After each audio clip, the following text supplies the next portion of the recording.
আছেন সবাই? শিবম কোচিং সেন্টারে আপনাদের সকলকে আবারও স্বাগতম। আমাদের আজকের ক্লাস ধীবর বৃত্তান্ত নাটকটি, যেটি কালিদাসের লেখা। প্রথমে লেখক পরিচিতি বা নাট্যকার পরিচিতি। প্রাচীন ভারতের সংস্কৃত ভাষার স্বনামধন্য কবি কালিদাস মহারাজা বিক্রমাদিত্যের সভায় নবরত্নের অন্যতম প্রধান রূপে গণ্য হয়ে থাকেন। কথিত আছে যে উনি দেবী সরস্বতীর সাক্ষাৎ লাভ করেন এবং তার প্রসাদে ও উপদেশে সরস্বতী কুণ্ডে অবগাহন ও তার জল পান করে মহামূর্খ ও অতিশয় নির্বোধ থেকে মহাকবি হয়ে ওঠেন। তার রচিত গ্রন্থের মধ্যে রয়েছে অভিজ্ঞান শকুন্তলম, বিক্রমবর্ষী, মালবিকা অগ্নিমিত্রম, রঘুবংশ, কুমার সম্ভব, মেঘদূত, ঋতুসংহার প্রভৃতি। উনি পশ্চিম মালবের অধিবাসী এবং খ্রিস্টীয় ৫ম শতাব্দীর শেষ ভাগে থেকে ৬ষ্ঠ শতাব্দীর মধ্যে বর্তমান ছিলেন বলে অনুমান করা হয়। এবার আমরা চলে আসি নাটকে। নাটক শুরুর আগে যে পূর্ব পরিস্থিতি দেওয়া হয়েছে, এখান থেকে অনেক প্রশ্ন আসে। মহর্ষি কর্ণের তপবনে তার অনুপস্থিতিতে, তাহলে একটা তপবন পেলাম, সেটা হচ্ছে মহর্ষি কর্ণের তপবন। মহর্ষি কর্ণের তপবন। তার অনুপস্থিতিতে শকুন্তলাকে বিয়ে করে রাজা দুষ্যন্ত রাজধানীতে ফিরে গেছেন। তাহলে শকুন্তলাকে কে বিয়ে করছে? সেটা হচ্ছে রাজা দুষ্যন্ত। সে তার রাজধানীতে ফিরে গেছে, কিন্তু দীর্ঘ সময় পরেও শকুন্তলা খোঁজ নিতে কোনো দূত তপবনে এলো না। অনেক দিন কেটে গেছে, কিন্তু কোনো দূত শকুন্তলার খোঁজ নিতে এলো না। স্বামীর চিন্তায় যখন শকুন্তলা অন্যমনা, স্বামীর চিন্তায় সে ছিল অন্যমনা, তখন তপবনে এলেন ঋষি দুর্বাসা। যখন স্বামীর চিন্তায় অন্যমনা ছিল, তখন ঋষি দুর্বাসা এসেছিল। শকুন্তলা তার টের না পাওয়ায় ঋষি অপমানিত বোধ করেন। তাহলে শকুন্তলা সেই ঋষি দুর্বাসা যে এসেছে সেটা টের পাননি বলে ঋষি দুর্বাসা কিন্তু অপমানিত বোধ করলেন এবং কি করলেন? অভিশাপ দিলেন। কি অভিশাপ? যার চিন্তায় সে মগ্ন সেই ব্যক্তি শকুন্তলাকে ভুলে যাবেন। অর্থাৎ এমন অভিশাপ দিলেন যে শকুন্তলা যাকে নিয়ে চিন্তা করছে সেই ব্যক্তি শকুন্তলাকে ভুলে যাবে। শেষ পর্যন্ত সখী প্রিয়ংবদার অনুরোধে, অর্থাৎ এখান থেকে আমি যে লাইনগুলো দেখাচ্ছি এখানে প্রত্যেকটা লাইন থেকে প্রশ্ন আসার মতো, যে শেষ পর্যন্ত কার অনুরোধে? সখী প্রিয়ংবদার অনুরোধে ঋষি বলেন যে কোনো নিদর্শন, কি দেখাতে হবে? নিদর্শন বা কোনো স্মারক চিহ্ন দেখাতে পারলে সাপের প্রভাব দূর হবে। তাহলে কোনো নিদর্শন দেখাতে পারলে সাপের প্রভাব দূর হবে। দুষ্যন্ত রাজধানীর উদ্দেশ্যে বিদায় গ্রহণের সময় শকুন্তলাকে যে আংটি পরিয়ে দিয়েছিলেন, তাহলে দুষ্যন্ত রাজধানীতে ফিরে যাওয়ার সময় বা বিদায় গ্রহণের সময় শকুন্তলাকে আংটি পরিয়ে দিয়েছিল। সখীরা মনে করেছিল সেই আংটি ভবিষ্যতের স্মারক চিহ্ন, সেটা মনে করেছিল সখীরা। এবার মহর্ষি কর্ণ তীর্থ থেকে, এভাবে প্রশ্ন আসে, তীর্থ থেকে না তপস্যা থেকে? প্রত্যেকটা লাইন খুব গুরুত্বপূর্ণ। এটি খুব সহজ, কিন্তু এমনভাবে প্রশ্নগুলো আসে যেটা সহজ জিনিসই সবাই ভুল করে থাকে। মহর্ষি কর্ণ তীর্থ থেকে ফিরে শকুন্তলাকে পতিগৃহে অর্থাৎ স্বামীর কাছে পাঠানোর আয়োজন করলেন। দুষ্যন্ত সমীপে উপস্থিত হলে তিনি শকুন্তলাকে চিনতে পারলেন না। যখন শকুন্তলার কাছে যাওয়া গেল আর কি, দুষ্যন্তর কাছে শকুন্তলা গেল, তখন শকুন্তলাকে চিনতে পারল না দুষ্যন্ত। এদিকে শশী তীর্থে, এটা খুব ইম্পর্টেন্ট, শশী তীর্থে স্নান করার পর অঞ্জলি দেওয়ার সময়, স্নানের সময় নয় কিন্তু স্নান করার পরে শেষে যে অঞ্জলি দেওয়া হয়, সেই অঞ্জলি দেওয়ার সময় তার হাত থেকে খুলে পড়ে যায় আংটিটি। শকুন্তলা অপমানিত হলেন রাজসভায়, শকুন্তলা অপমানিত হয়েছিল রাজসভায়। ঘটনাক্রমে সে আংটিটি পেল এক ধীবর। এখান থেকে আমাদের নাটকটি বা নাট্যাংশটি শুরু হচ্ছে। এটি তর্জমা করেছেন সত্যনারায়ণ চক্রবর্তী। অর্থাৎ এটি সংস্কৃত ভাষায় লেখা, সেখান থেকে তর্জমা করেছেন সত্যনারায়ণ চক্রবর্তী। চলুন, তারপর নগর রক্ষায় নিযুক্ত রাষ্ট্রলোক। তাহলে রাষ্ট্রলোকের কাজ কি ছিল? নগর রক্ষা করা। এবং পিছনে হাত বাঁধা অবস্থায় এক পুরুষের সঙ্গে দুই রক্ষীর প্রবেশ। পিছনের দিকে হাত মুঠ করে বাঁধা রয়েছে একজন পুরুষের, আর সেই তার দুই পাশে দুজন রক্ষী প্রবেশ করলো। দুই রক্ষী তাড়না করে, মানে আর কি ভয় দেখিয়ে আর কি, ওরে বেটা চোর, বল মণিখচিত রাজার নাম খোদাই করা এই আংটি তুই কোথায় পেলি? এখানে তাড়না করেছিল কারা? দুই রক্ষী। ওরে বেটা চোর, এটা কারা বলেছিল? এটাও দুই রক্ষী। আর রাজার আংটিটি কেমন ছিল? মণিখচিত। প্রত্যেকটা বিষয় দিয়ে কিন্তু প্রশ্ন আসে। রাজার নাম খোদাই করা, অর্থাৎ সেখানে রাজার নাম খোদাই করা ছিল আংটিতে। পরের লাইন, পুরুষ। পুরুষ অর্থাৎ এখানে সেই জেলের কথা বলা হয়েছে, যাকে হাত বাঁধা অবস্থায় নিয়ে আসা হয়েছে। ভয় পাওয়ার অভিনয় করে, আপনারা শান্ত হন, আপনারা শান্ত হন, এই কথাটি বলেছিল যখন সে ভয় পেয়েছিল। আমি এ কাজ করিনি, সে কাজটি হচ্ছে চুরি, চুরি সে করেনি। প্রথম রক্ষী বলছে, তবে কি সৎ ব্রাহ্মণ বিবেচনা করে রাজা এটা দান করেছেন? মানে তবে কি তোকে সৎ ব্রাহ্মণ বিবেচনা করে রাজা এটা দান করেছেন? এটা বলেছিল প্রথম রক্ষী।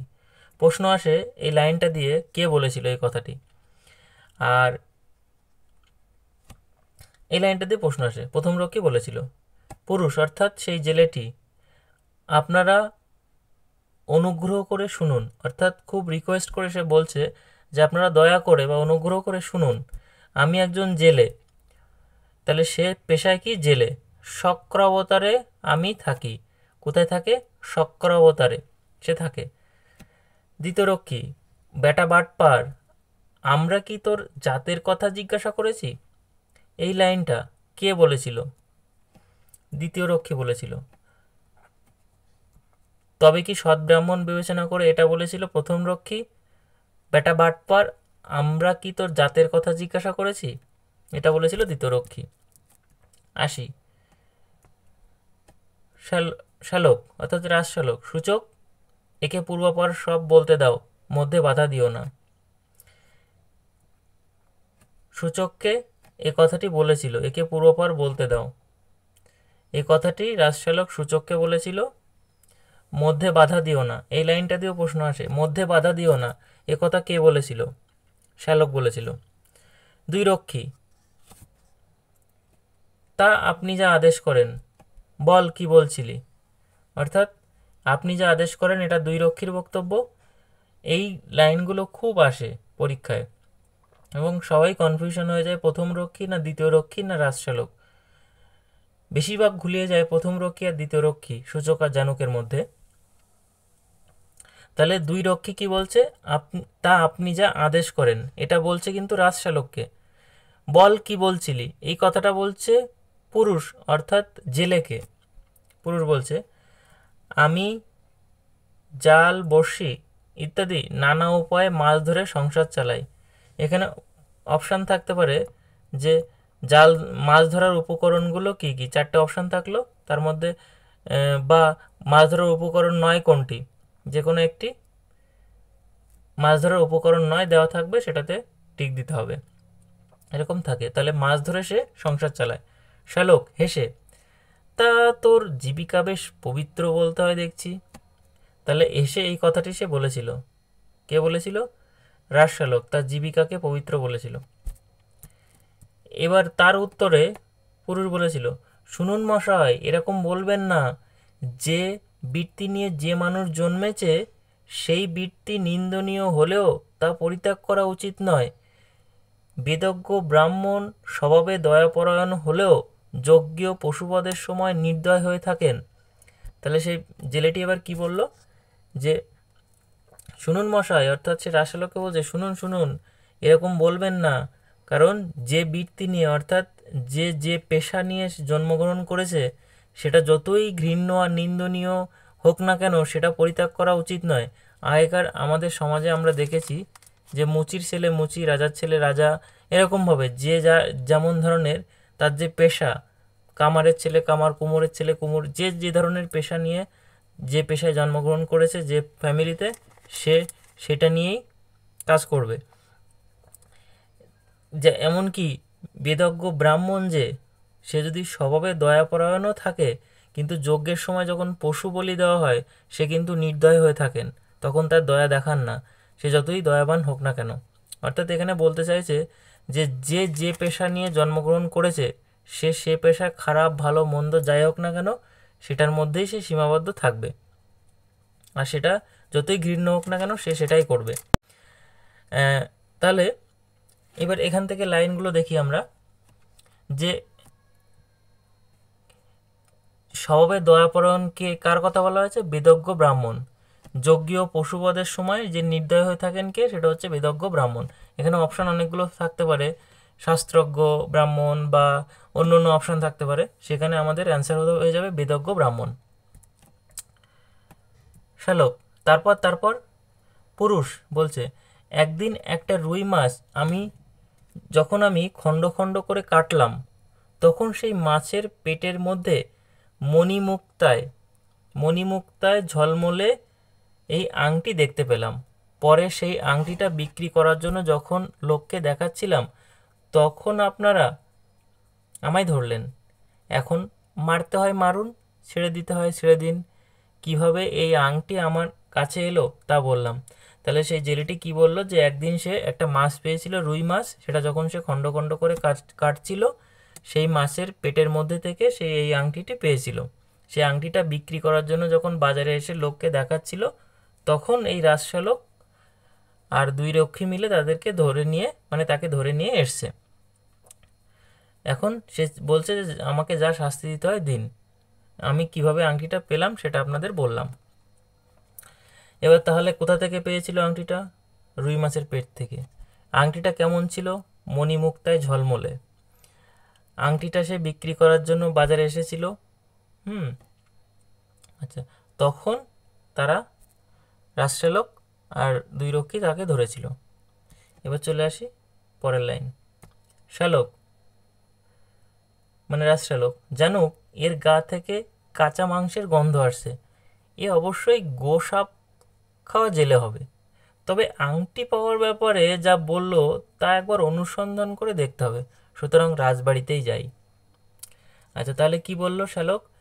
যে জানিস এর গা থেকে না কাঁচা মাংসের গন্ধ আসছে কেমন যেন, এ অবশ্যই গোসাপ খাওয়া। গোসাপ অর্থাৎ ওই যে এক ধরনের ছোট কুমির টাইপের, মিনি কুমির টাইপের এক ধরনের সাপ হয় যেটাকে গোসাপ বলে।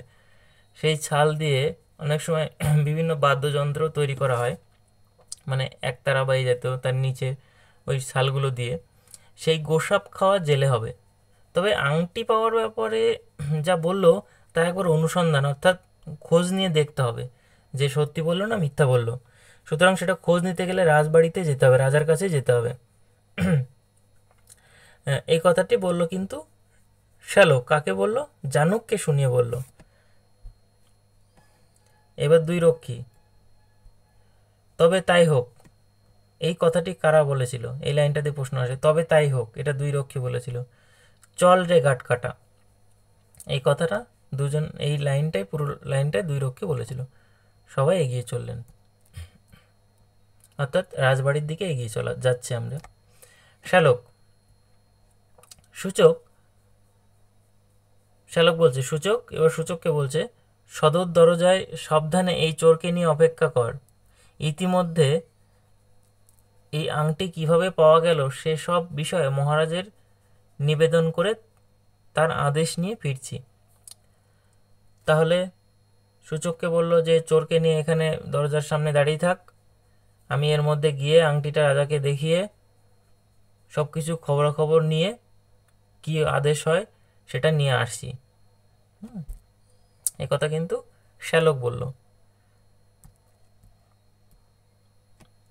দুই রক্ষী একসাথে, আপনি প্রবেশ করুন।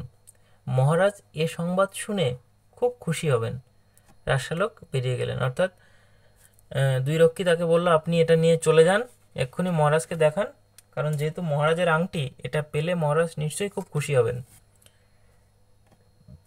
প্রথম রক্ষী বলছে, রাজশালক চলে যাওয়ার পর আমাদের প্রভুর দেখি খুব বিলম্ব হচ্ছে, মানে খুব দেরি হচ্ছে। প্রভু মানে এখানে রাজশালককে বোঝাচ্ছে।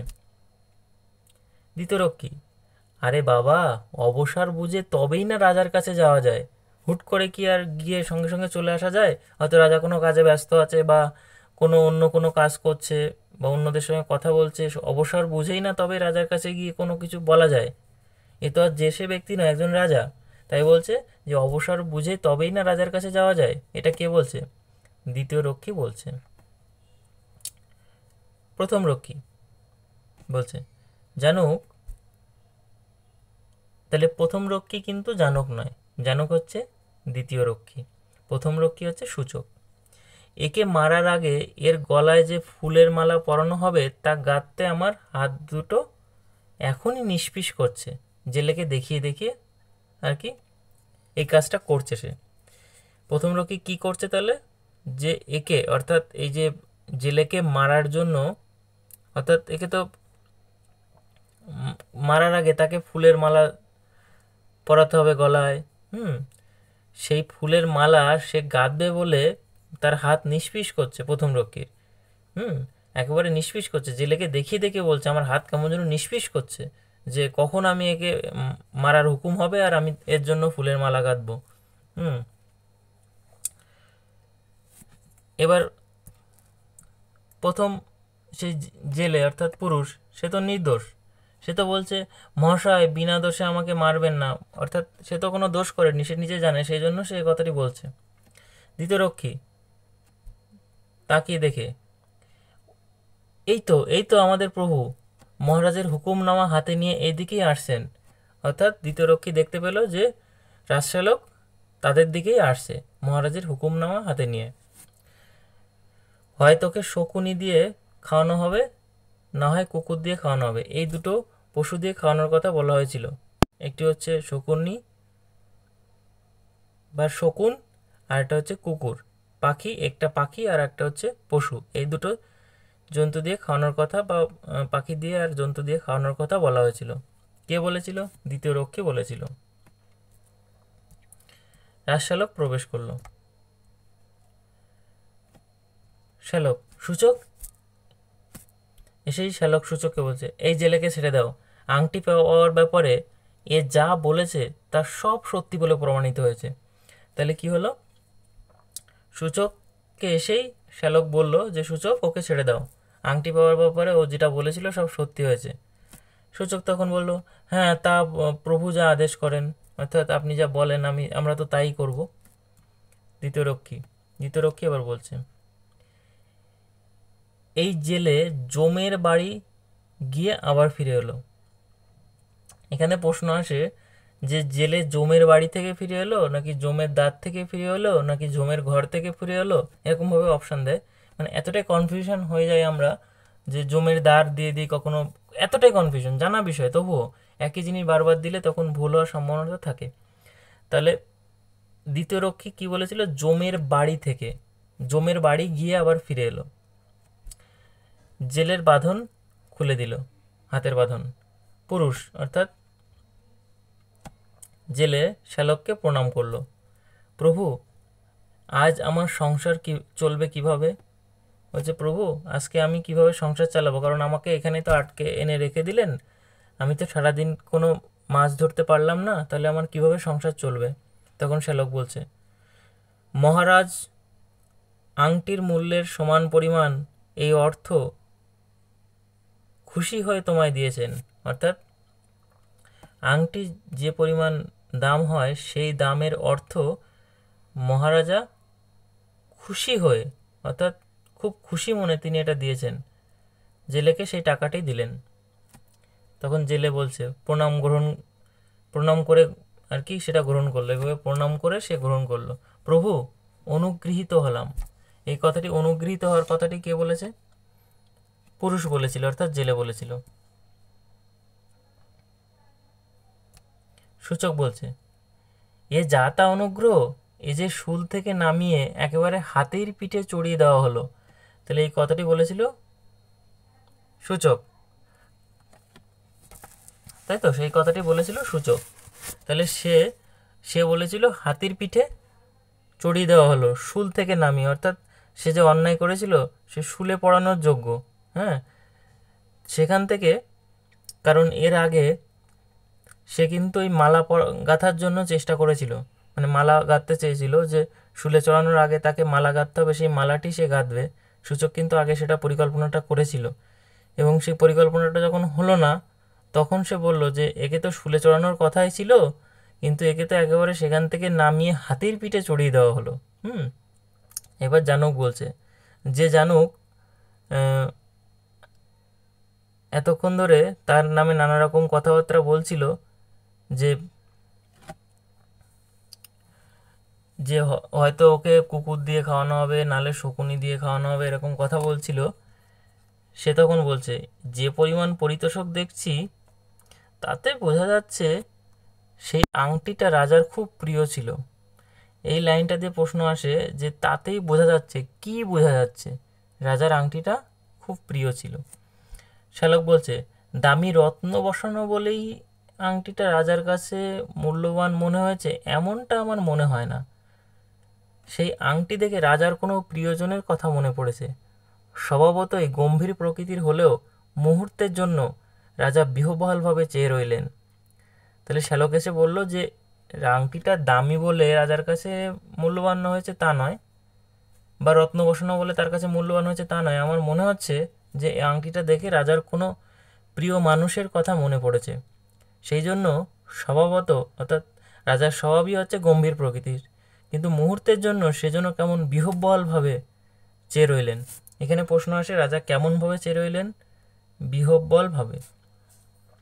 আমি এরপরে যে 91টি এমসিকিউ আলোচনা করব, আশা করি এই ডিটেলসটা দেখলে আপনাদের আর কোথাও কোনো প্রশ্নের বাধা থাকবে না, আশা করছি। আচ্ছা, এরপরে আসি যে সূচক। তাহলে আপনি মহারাজের একটা সেবা করলেন বলতে হয়, এই কথাটি কে বলেছিল? সূচক। মহারাজের সেবা কথাটি জানুক, অর্থাৎ সেবাটি হচ্ছে যে যে আংটিটা রাজার কাছে পৌঁছে দিয়ে তাকে যেন একটা সেবা করা হলো, সেই কথাটি বলতে চাইছে। জানুক তার চেয়ে বল, জানুক বলছে, তার চেয়ে বল এই জেলের সেবা করলেন। আর উল্টো হবে, সেই জানুক আবার যে সবসময় জেলাচি করে, এখান থেকে এটা মনে রাখতে হবে, জেলাচি মানে হিংসা, সেই হিংসা ভরা দৃষ্টিতে দেখলেন। তাহলে জানুক জেলাচি করে বা হিংসা ভরা দৃষ্টিতে দেখে, এবং সে বলল যে এই জেলের সেবা করলেন বলতে হয় আর কি। তখন জেলে বলছে, মহাশয় এই পরিতোষকের অর্ধেক আপনাদের ফুলের দাম হিসেবে দিচ্ছি, কারণ এর আগে সূচক ফুলের মালা গাঁথতে চেয়েছিল, আর জানুক হচ্ছে তাকে শকুনি এবং কুকুর দিয়ে খাওয়াতে চেয়েছিল। সেই যে কুকুর দিয়ে খাওয়াতে চাইছিল সেই জানুককেই কিন্তু সে বলছে যে, বা দুইজনকেই বলছে আর কি, যে এই পরিতোষকের অর্ধেক আপনাদের ফুলের দাম হিসেবে দিচ্ছি, আপনাদের অর্থাৎ দুইজনকেই ফুলের দাম হিসেবে দিচ্ছি, অর্থাৎ যে টাকা সে পেয়েছে তার অর্ধেক পরিমাণ টাকা সে ওই ফুলের দাম হিসেবে দিচ্ছে। জানুক এটা তুমি ঠিকই বলেছ, অর্থাৎ সে এতক্ষণ ধরে জেলাসি করছিল, এই হিংসা ভরা দৃষ্টিতে দেখছিল, কারণ অনেকটা টাকা পেয়েছে যে সে, তারা কিছুই পেল না, এতক্ষণ কষ্ট করে তাকে ধরে নিয়ে আসলো, কিছুই পেল না, কিন্তু যেই তাকে বলল যে অর্ধেক টাকা দিয়ে দেবে তাদেরকে, তখন সে কিন্তু, এটা তুমি ঠিকই বলেছো, অর্থাৎ জানুক জেলাসি করে কিন্তু টাকাটা পাওয়ার পর সে কিন্তু খুশি হলো, এটা তুমি ঠিকই বলেছো। তখন শ্যালক বলছে, শোনো ধীবর, এখন থেকে তুমি আমার একজন বিশিষ্ট বন্ধু হলে, অর্থাৎ শ্যালক শেষে সেই ধীবরের সঙ্গে বন্ধুত্ব পাতিয়ে নিল, সে বলল তুমি আমার বিশিষ্ট বন্ধু হলে। আমাদের আলোচনা এই পর্যন্ত। এবার আমরা সংক্ষিপ্ত বা এমসিকিউ প্রশ্নের দিকে যাব। 91টি এমসিকিউ আছে সেখানে, আমরা সেখানে যাব, একটুখানি অপেক্ষা করুন।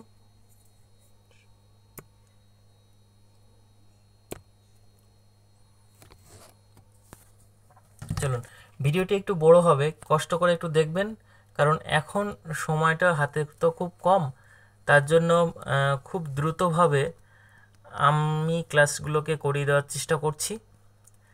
আর আশা করি এই ক্লাসগুলো করলে আপনারা অনেক উপকৃত হবেন।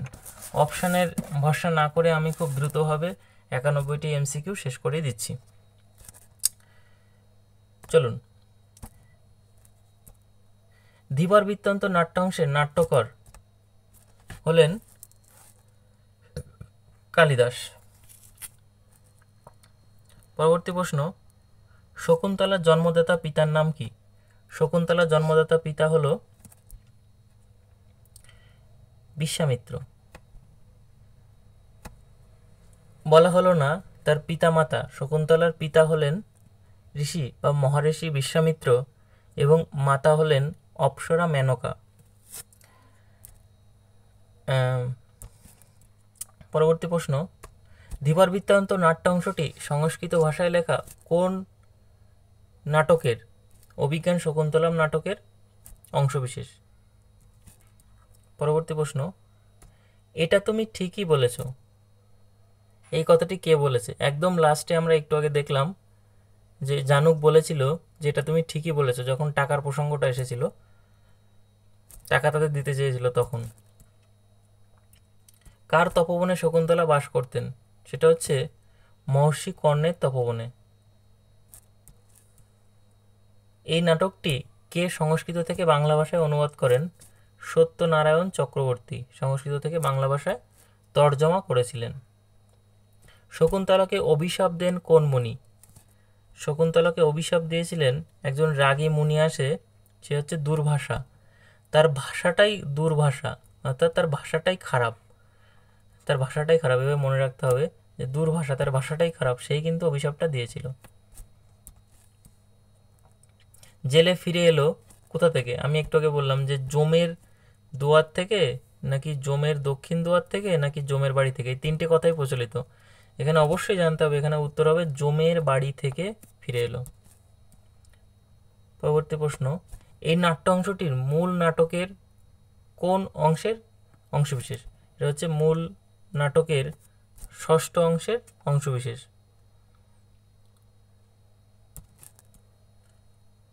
পরবর্তী প্রশ্ন, আশ্রমে ঋষি দুর্বাসা আসার সত্ত্বেও শকুন্তলা কেমন ছিলেন? যখন আশ্রমে ঋষি দুর্বাসা এসেছিল তখন শকুন্তলা কিন্তু, আমি লাইনটা দাগিয়েছিলাম ওই প্রাক পাঠের ওখানে, সেটা কিন্তু অন্যমনা ছিল। সে উদাসীন, অনেকে ভুল করে উদাসীন দিতে পারে, কিন্তু উদাসীন হবে না, অন্যমনা ছিল। মহর্ষি কর্ণ শকুন্তলাকে কোথায় পাঠানোর আয়োজন করলেন? মহর্ষি কর্ণ যখন তীর্থ থেকে ফিরে আসলো তখন সে শকুন্তলাকে তার স্বামীর গৃহে পাঠানোর আয়োজন করেছিল। কার অনুরোধে ঋষির অভিশাপের প্রভাব কিছুটা কোমল হয়? এখানে ছোট্ট একটা বিষয় মনে রাখতে হবে যে প্রিয়ংবদা, প্রিয়ংবদা কথাটির অর্থ হচ্ছে যে ভালো কথা বলতে পারে। কারো যদি নাম প্রিয়ংবদা হয় সে ভালো কথা বলতে পারে, এইটুকুই মনে রাখতে পারে। অনুসূয়া কথার অর্থ হচ্ছে যার মনে কোনো অসূয়া বা সংশয় নেই। তাহলে এখানে দুটো, এই দুটো হতে পারে, যে অনুসূয়া হতে পারে না প্রিয়ংবদা হতে পারে। কীভাবে মনে রাখবো আমরা? সেটা হচ্ছে যে ভালো কথা বলতে পারে তাকে দিয়েই কিন্তু আমরা যে কোনো কাজে পাঠাই, যে না ও ভালো কথা বলে ঋষিটাকে কাউকে কনভিন্স করতে পারবে। তাহলে এখানেও কিন্তু তাই, প্রিয়ংবদা অর্থাৎ ভালো সে কথা বলতে পারে বলে তাকেই পাঠানো হয়েছিল। তাহলে ঋষির সাপের প্রভাব কিছুটা কোমল হয়েছিল এই প্রিয়ংবদার অনুরোধে। পরবর্তী প্রশ্ন,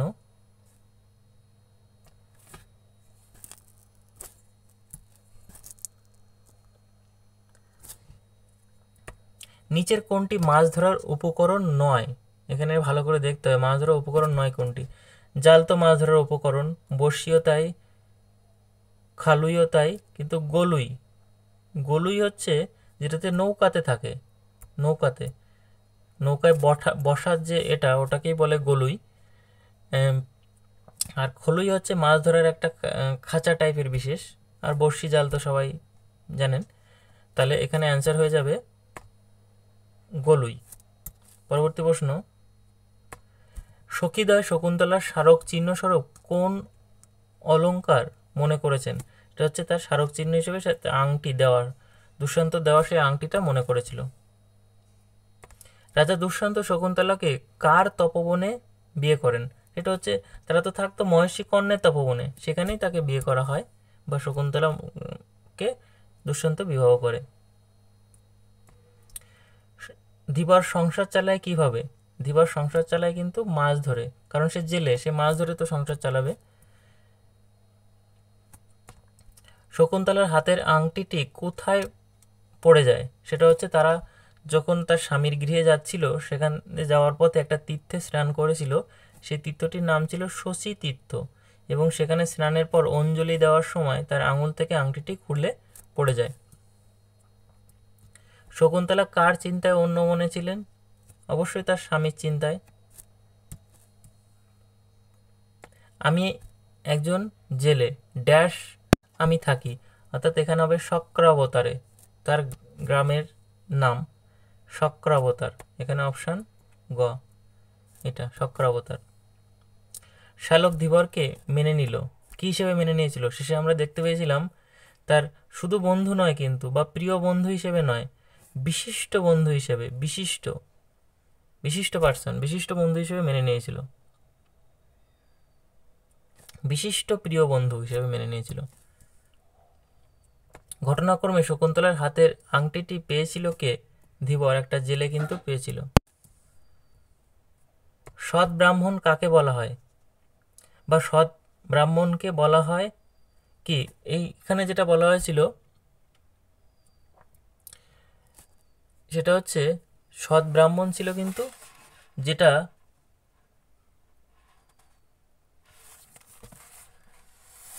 সৎ ব্রাহ্মণ হচ্ছে 22 নম্বর, যেটা সদাচারী ব্রাহ্মণ, বেদজ্ঞ ব্রাহ্মণ নয়। কিন্তু আমি এখানে কনফিউশনে ভুল বলছিলাম এখনই, সেটা হচ্ছে যে বেদজ্ঞ ব্রাহ্মণ এক জিনিস, আর আগে ছিল সৎ ব্রাহ্মণ। সৎ ব্রাহ্মণ মানে সদাচারী, অর্থাৎ তার আচার খুব শুদ্ধ, সেই ব্রাহ্মণকেই কিন্তু বলা হয় সৎ ব্রাহ্মণ। এখানে সদাচারী ব্রাহ্মণ অ্যান্সার হবে।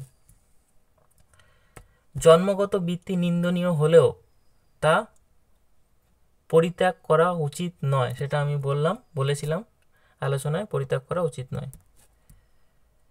নগর রক্ষার কাজে নিযুক্ত প্রধান ব্যক্তিকে? নগর রক্ষার কাজে নিযুক্ত ছিল 3 জন, এক হচ্ছে রাজশালক, 2 প্রথম রক্ষী, আর 2 দ্বিতীয় রক্ষী। তাহলে এ দুজন নিযুক্ত ছিল, কিন্তু প্রধান বলেছে এখানে, প্রধান ব্যক্তিকে, সেই প্রধান ব্যক্তি হচ্ছে রাজশালক, অর্থাৎ রাজার শালা। ওরে বেটা চোর, ওরে বেটা চোর, এই কথাটি বক্তাকে, ওরে বেটা চোর এই কথাটির বক্তাকে? 25 নম্বর, এই কথাটি বলেছিল কিন্তু 2 রক্ষী একদম প্রথমেই, যে তাড়না করে বলেছিল, ওরে বেটা চোর বল, মণিখচিত রাজার নাম খোদাই করা এই আংটিটি কোথায় পেলি? তাহলে 2 রক্ষী কিন্তু এখানে বলেছিল। পরবর্তী প্রশ্ন, রাজার নাম খোদাই করা আংটি কোন ধাতুর? অর্থাৎ এবার বলা হচ্ছে কোন ধাতুর আংটি ছিল, মণি, রত্ন, মুক্তা না সোনা? তাহলে আমরা যখন আংটিটার কথা জেনেছিলাম সেটা হচ্ছে মণিখচিত আংটিটি ছিল, হ্যাঁ মণিখচিত আংটি, সেই মণিখচিত আংটিতে রাজার নাম খোদাই করা ছিল, মণিখচিত আংটি।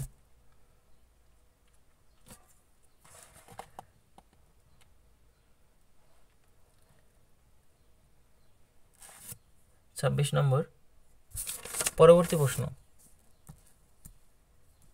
যজ্ঞীয় পশুবধের সময় নির্দয় হন কে?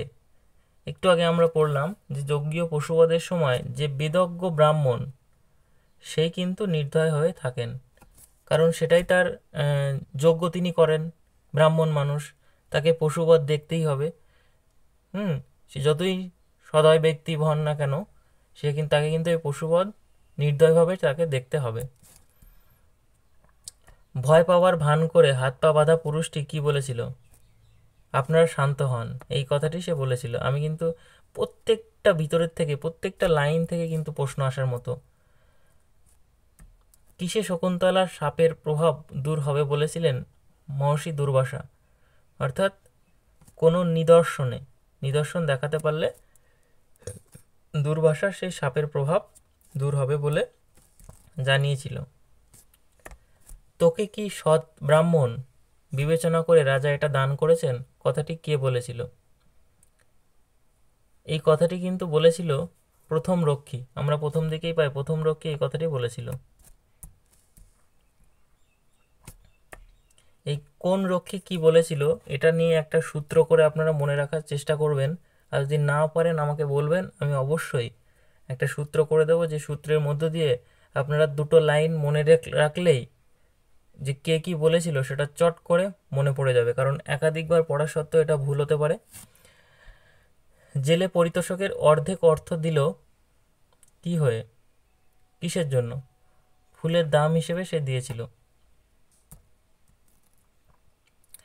রাজশেলক কোন কাজে নিযুক্ত ছিল? সে কিন্তু নগর রক্ষায় সে নিযুক্ত ছিল। জেলেটি কোথায় বাস করত? সেটা হচ্ছে শক্রাবতারে বাস করত। এখানে বানানটি ভুল আছে, এটা শক্রাবতার হবে।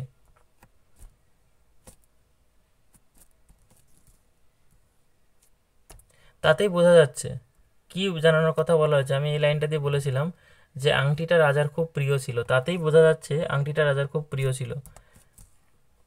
আংটিটি কার নাম খোদাই করা ছিল? আংটিটি কিন্তু রাজার নাম, অর্থাৎ রাজা দুষ্যন্তের নাম খোদাই করা ছিল। বেটা বাটপার, আমি কি তোর জাতির কথা জিজ্ঞাসা করছি বক্তাকে? আমি এই লাইনটা দিয়েও বলেছিলাম যে জাতির কথা বা বেটা বাটপার এটা বলেছিল দ্বিতীয় রক্ষী। পরবর্তী প্রশ্ন, মহর্ষি কর্ণ কোথা থেকে তপবনে ফিরেছিলেন? তীর্থ সেরে, তপস্যা সেরে? এই দুটোর মধ্যে সবাই ভুলে যেতে পারে যে তীর্থ থেকে না তপস্যা থেকে। অবশ্যই তীর্থ থেকে, তীর্থ সেরে কিন্তু সে ফিরেছিল, তীর্থ সেরে। পরবর্তী প্রশ্ন, শকুন্তলার বিষয়ে ঋষি দুর্বাসাকে অনুরোধ করেন কে? সেটা আমি বললাম যে অনুরোধ কিন্তু প্রিয়ংবদাই করেছিল, কারণ সে ভালো কথা বলে কনভিন্স করতে পারে মানুষকে। আচ্ছা, বেটা বাটপার, বেটা বাটপার এ কথা বলেছিল, কিন্তু এটা বলা হয়েছিল কাকে? এখানে কে বলেছিল নয়, কে ভুল হবে তাহলে। এখানে কাকে বলা হয়েছিল বাটপার? এখানে কিন্তু ধীবরকে বলা হয়েছিল, অর্থাৎ সেই জেলেকেই বাটপার বলা হয়েছিল। তা আপনি যা আদেশ করেন, এখানে এই কথাটি কিন্তু দুই রক্ষী মিলেই বলেছিল যে আপনি যা আদেশ করেন, এটা রাজশালককে বলেছিল দুই রক্ষী, যে আপনার আদেশ যা হবে তাই অনুযায়ী আমরা কাজ করব। দিবার বৃত্তান্ত নাট্যাংশটির উৎস গ্রন্থ, এটা অবশ্যই শকুন্তলা। রাজশালক কোন রাজার রাজশালক? সে অবশ্যই দুষ্যন্ত রাজারই রাজশালক। তা তোর জীবিকা বেশ পবিত্র মনে হয় দেখছি বক্তাকে। এখানে জীবিকা পবিত্রের কথা কিন্তু বলেছিল, মনে রাখতে হবে অবশ্যই, সেটি হচ্ছে রাজশালক। জীবিকা পবিত্রের কথা বলেছিল রাজশালক। শুনুন মশাই, এরকম বলবেন না, এখানে মহাশয়কে, অর্থাৎ যখন যখন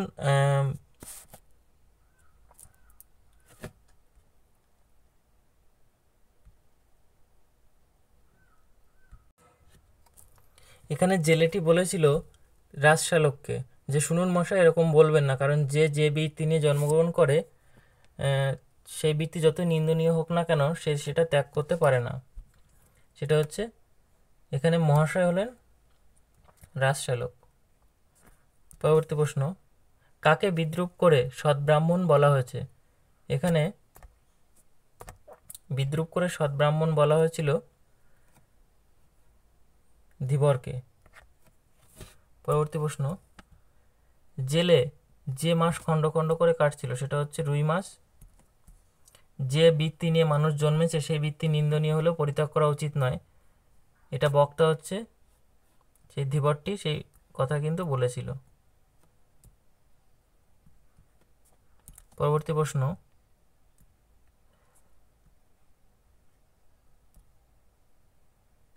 শকুন্তলাকে বিয়ে করে দুষ্যন্ত ফিরে যান কোথায়? তার রাজধানীতে ফিরে যান। জানুক, এর গা থেকে কাঁচা মাংসের গন্ধ আসছে। বক্তাকে, বক্তা কিন্তু রাজশালক, আমরা একটু আগে পড়লাম।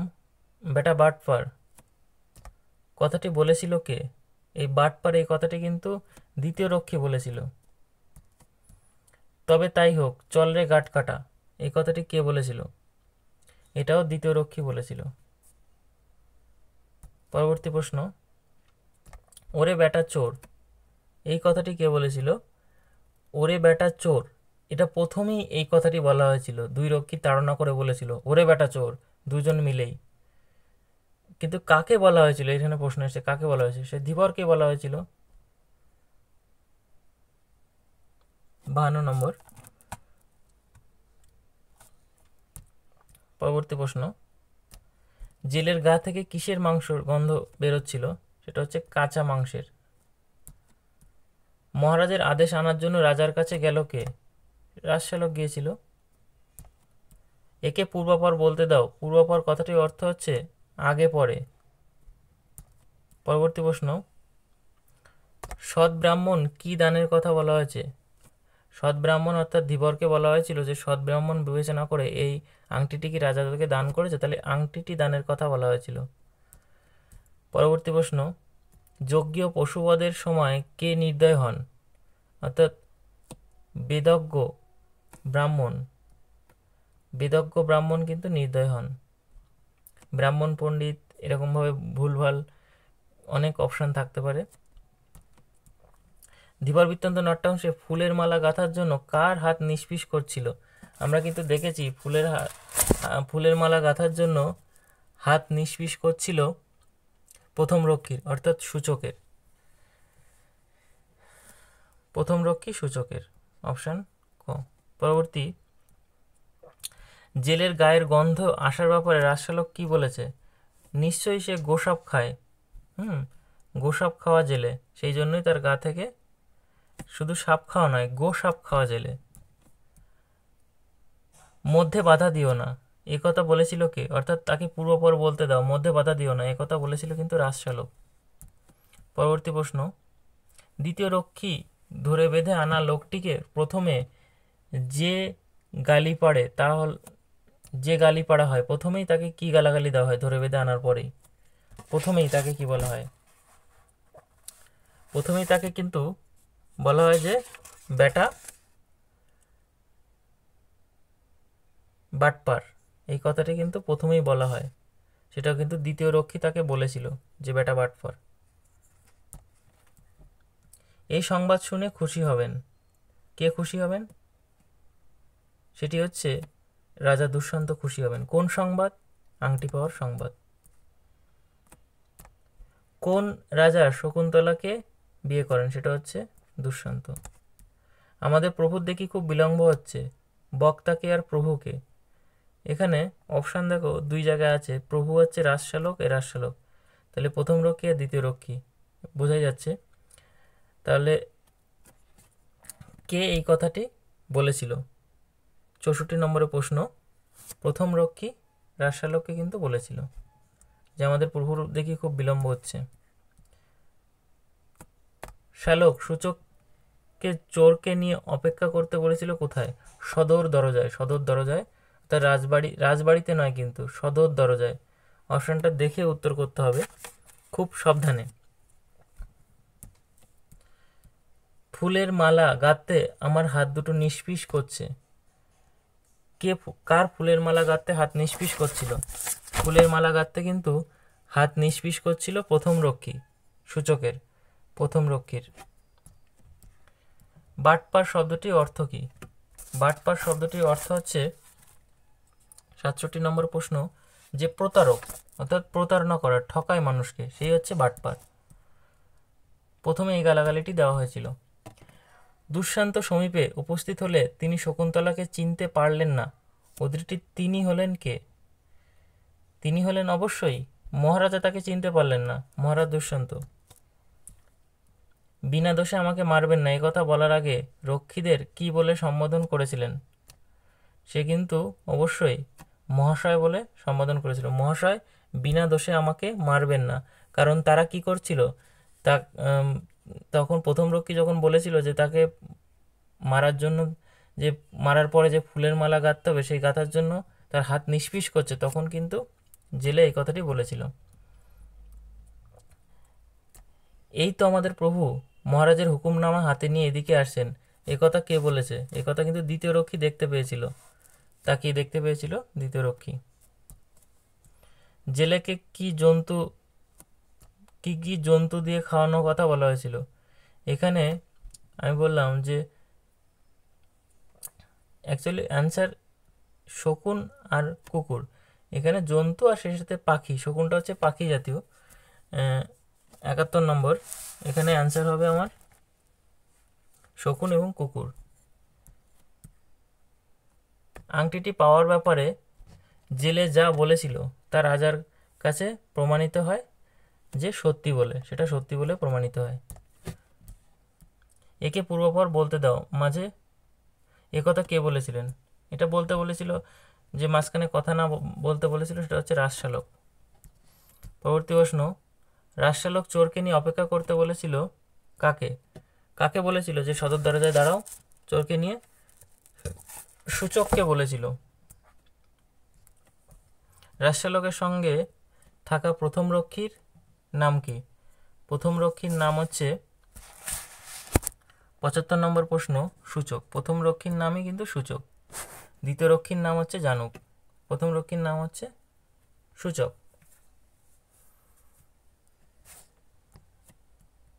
এই জেলে আবার জমের বাড়ি থেকে ফিরে এলেন। বক্তাকে জমের বাড়ি থেকে জেলেকে ফিরে আসার কথা বলেছিল, সেই বক্তাটি কে? সেই বক্তাটি হলেন দ্বিতীয় রক্ষী। পরবর্তী প্রশ্ন, মহারাজের কাছে পুরস্কার পেয়ে ধীবর কি বলেছিল? প্রভু, অনুগৃহীত হলাম, এই কথাটি কিন্তু ধীবর বলেছিল। মধ্যে বাধা দিও না, কে বাধা দিচ্ছিল? এখানে কিন্তু ওই যে কথা বলছিল তার মাঝখানে বাধা দিচ্ছিল, অর্থাৎ জেলে যখন কথা বলছিল তার মাঝখানে বাধা দিচ্ছিল, সেটা দেখে পুরুষ বলেছিল যে, ওই রাজশালক বলেছিল যে মাঝখানে একে বাধা দিও না, একে পূর্বপর বলতে দাও। সে কিন্তু সূচককে বলেছিল, সূচক বাধা দিচ্ছিল তার জন্য। রাজার কাছে যাওয়া যায়, কি বুঝে যাওয়া যায়? অবসর বুঝে যাওয়া যায়। আপনারা দেখতেই পাচ্ছেন কিভাবে প্রশ্নগুলো আসছে, কত ভিতর থেকে কিভাবে খুঁটিয়ে খুঁটিয়ে পড়ে প্রশ্নগুলো আসছে। একই যাতা অনুগ্রহ, কে কথা বলেছে? 80 নম্বর প্রশ্ন, কথা বলেছিল কিন্তু প্রথম রক্ষী। এই যে শুল থেকে নামিয়ে চড়িয়ে দেওয়া হলো কিসে? হাতির পিঠে চড়িয়ে দেওয়া হলো। মহারাজের কাছ থেকে পুরস্কার পেয়ে ধীবর বলল, কি বলেছিল? প্রভু, অনুগৃহীত হলাম। পরবর্তী প্রশ্ন, হুজুর যে পরিমাণ ড্যাশ দেখছি, পরিতোষক, পরিতোষক দেখছি, তাতে বোঝাই যাচ্ছে সেই আংটিটা রাজার খুব প্রিয় ছিল। এখানে হবে হচ্ছে পরিতোষক, দ্বিতীয় রক্ষী জানুক বলেছিল। ধীবর বৃত্তান্ত নাট্য অংশটি তর্জমা করেছেন কে? সত্যনারায়ণ চক্রবর্তী।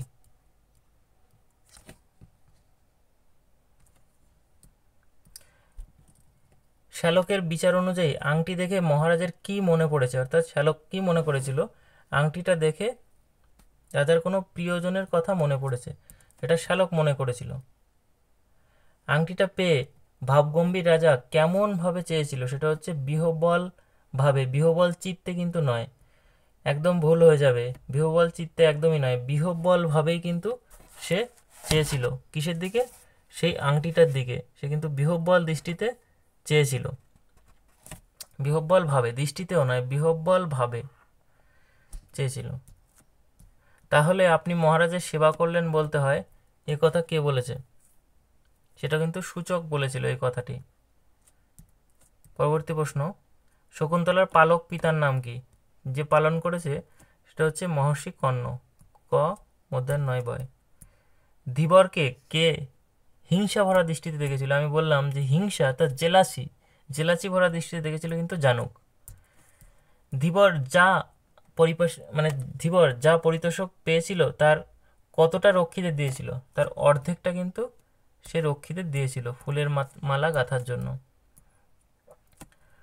শোনো ধীবর, এখন থেকে তুমি আমার একজন বিশিষ্ট প্রিয় বন্ধু হলে। বক্তাকে, এই কথাটির বক্তা হলো রাজশালক। আজকের মতো ভিডিওটি এই পর্যন্ত। যদি ভালো লাগে অবশ্যই একটা লাইক করবেন, আপনাদের মূল্যবান মতামত দেবেন। আপনাদের মতামত আমাকে পরবর্তী ভিডিও তৈরিতে অনুপ্রাণিত করে। নতুন হলে অবশ্যই চ্যানেলটাকে সাবস্ক্রাইব করে রাখবেন। ধন্যবাদ সকলকে ভিডিওটি দেখার জন্য। একে একে আমরা খুব দ্রুতভাবে সিলেবাস শেষ করব। ভিডিওটি একটু বড় হলো, একটু কষ্ট করে দেখবেন সবাই।